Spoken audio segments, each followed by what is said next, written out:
All right, so everything in the Bill of Rights was added in 1789. The rest of these amendments have been added from 1789 all the way until 1992. We really have changed the Constitution less than 17 times since it was written. So we're going to go through some of these really fast because they won't come up a lot. One of those is the 11th Amendment. This deals with lawsuits against the states. Basically, so lawsuits against states would be something that the states have to agree to. This is not something that we're going to deal with a lot in this class. The 12th Amendment is where we deal with our first change of a procedure that was in the Constitution. So they set up the Electoral College. They set up presidential elections where the president was whoever got the most electoral votes and the vice president was whoever got the second most electoral votes.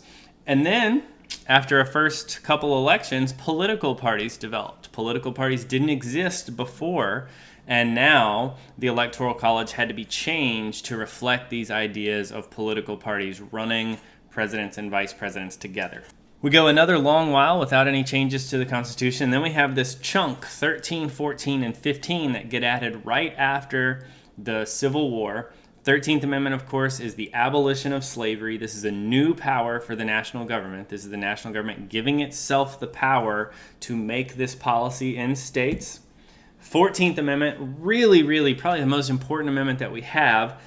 First of all, what it does is it defines citizenship. So this is another new national government power. It's the national government's power to tell the states who are citizens. The states can't do anything about it. Anyone who is natural born is a citizen of the United States. That means either they were born in the United States or their parents are United States citizens. If they are a citizen at birth, and no state can take that away from them. The 14th Amendment also includes the Equal Protection Clause, which tells the states that it must treat all citizens equally under the law. And it also includes the Due Process Clause, which we're going to spend a lot of time on when we're dealing with court cases. When we talk about the 15th Amendment, we say that it gave all African American men the right to vote. But really what the words of this amendment say is that you cannot deny the right to vote based on race or nationality. So again, this is another civil liberty. This limits the power of those state governments to discriminate. So they're 13, 14, and 15 all together, all right after the Civil War. The next chunk here, 16, 17, 18, 19, these all come from the progressive era. So 16 gives the federal government a new power to tax your income.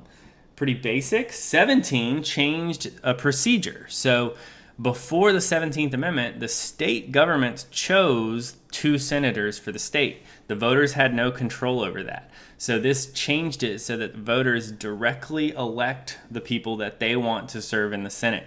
We'll talk about the implications of this later, but this changed what the Senate's role really was.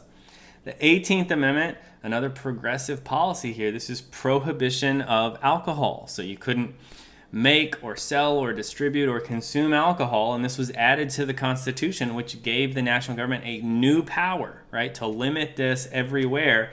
And you guys know from history class that this ended up being a really bad idea and was later repealed.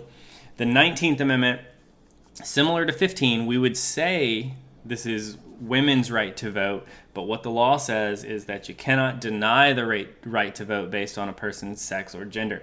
And so that is another limit on the power of the states to discriminate.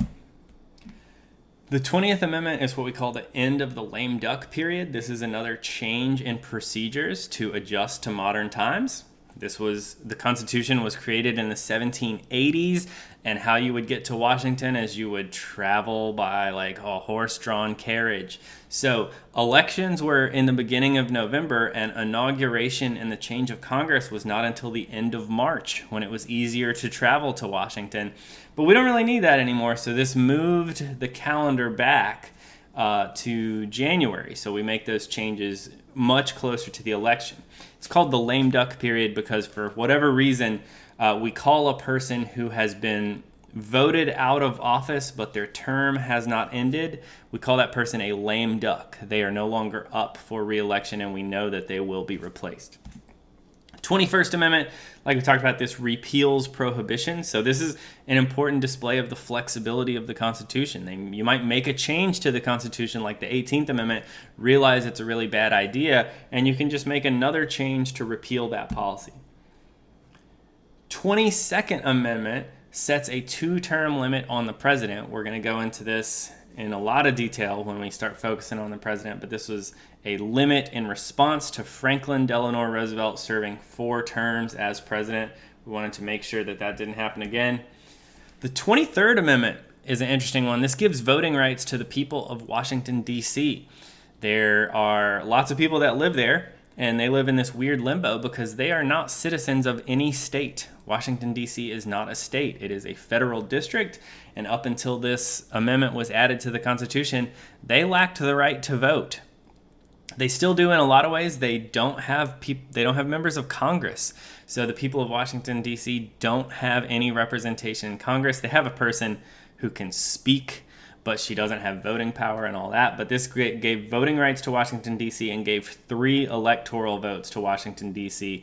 to make it count the same as the smallest states. Although actually it would be, by itself, it would be one of our larger states. So it should have a lot more votes than it has. All right, the 24th Amendment, this one ends the practice of the poll tax. The poll tax used to be used where people had to pay a tax in order to vote.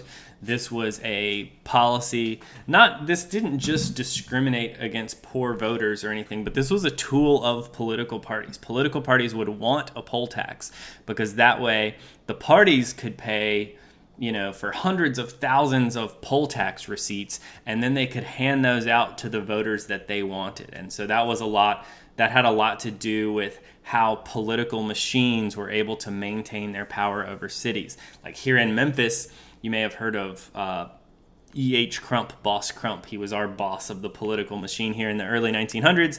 Now, he would pay poll tax for hundreds and hundreds and hundreds of voters, and he would go hand those out to black voters that he knew would support him. And in that way, he was able to maintain political power in local government. So that process was ended with the 24th Amendment. The 25th Amendment we will talk about a lot later. The 25th Amendment's pretty crazy. Nowhere in the Constitution does it actually say that the vice president takes over for the president for the remainder of his term. That was added in the 25th Amendment. So this amendment was passed in the 1960s, and before that, all vice presidents were just following the example of John Tyler, who was our first vice president to take over for a dead president. So this says that the vice president officially becomes president of the United States, and it also set up a process for what are we going to deal with in modern scenarios. Like, what if the president can't be the president, but he isn't dead? For example, what if the president's in a coma? What if the president has a heart attack? This sets up a process for the vice president to take over temporarily or permanently for a president who can no longer serve as president. The 26th Amendment, another change to voting policies in the United States. This made sure that the voting age could be no higher than 18 in any state. So, we think of 18 as the voting age. This is a limit on states being able to discriminate against people by age. Now, any state could make the voting age lower than 18 if they want to. There are a couple states out there that allow 17-year-olds to vote in primary elections and things like that. But any state has the ability to make the voting age as low as they want, but they can't make it any higher than 18.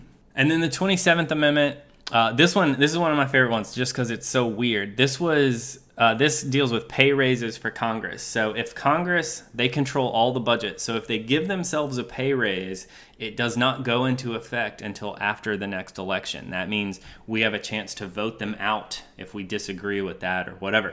Here's the weird thing about this amendment. This was originally proposed in 1789. This would have been part of the Bill of Rights, but not enough states agreed to it. And then finally, in the late 1980s, this guy was in grad school, and for his grad school project, he was looking at amendments that were never ratified after they passed Congress, and he made it his graduate project to go state to state getting this amendment ratified. And so this amendment was proposed in 1789 and finally ratified in 1992 just because some grad student was working on this project. So it's not the most important amendment in the world, but I think has the weirdest story. Very goofy thing there. So it's going to be hard to keep track of all these amendments and make sure that you know them all the time. One of the ways we can do that is let's try to keep in mind which amendments do which things. So if you notice, a lot of the things I talked about were about voting there. If I go down the list and just check which amendments deal with voting rights, that's a big chunk of my 17 non-Bill of Rights amendments, right? That's the 15th Amendment, the 19th Amendment, the 23rd, the 24th, and the 26th. All of those deal with giving more people the right to vote. We have a few amendments in this group that deal with procedure changes, right? These amendments are changing the procedures that were set up in the 7 articles of the Constitution. So we don't really have a ton of these, but 6 of our 27 amendments change the procedures of those articles. So 12 change the Electoral College, 17 changes Senate elections, 20 changes the dates for new lawmakers to come in. 22 and 25 both change how we deal with the president, and 27 deals with the pay raises for Congress.